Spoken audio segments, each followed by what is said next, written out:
Welcome back to Mets Therapy, the only podcast where we convince ourselves every trade deadline is either the beginning of a dynasty or the beginning of another therapy session.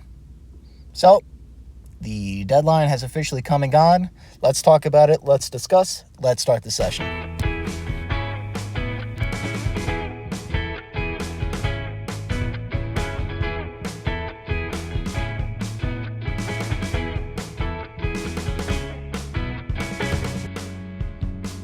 So the trade deadline is done, and whether you love the moves or hated them, their one thing is crystal clear. David Stearns picked a direction.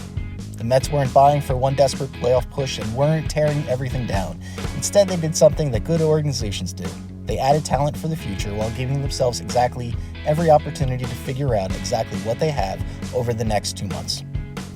And that's what makes August and September so fascinating. Every game becomes an audition. Who's part of the next great Mets team? Who forces their way into next year's opening roster? Who makes the front office look geniuses for believing in them? Those are the questions that matter now.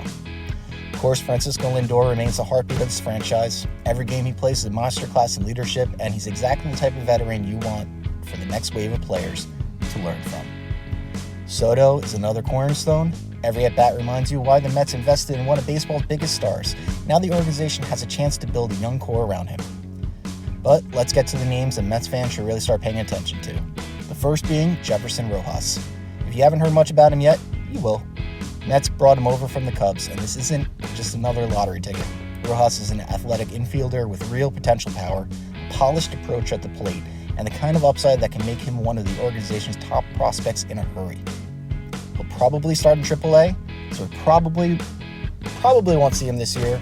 Maybe we'll see him next year, possibly in September. But the one that I'm actually even more excited about is Sammy Stafuracould, who we got from Pittsburgh. Love the kid. He's a New York kid who grew up rooting for the Mets, so he's already amazing in my book. He's in the middle of a breakout season as well, which is even better. The power has started to show up, but what really stands out is how complete his game is becoming. He can defend, he runs well, and his ceiling seems to get higher every time that scouts start talking about him. Those are the kind of players championship organizations keep adding. And here's the thing, it isn't just Rojas and Stafura. The Mets didn't walk away from this deadline with one headline prospect. They added waves of talent, more athletes, more upside, more opportunities to find the next everyday player, the next impact reliever, the next homegrown star. That's how sustainable winners are built. Not every prospect is going to become an all-star.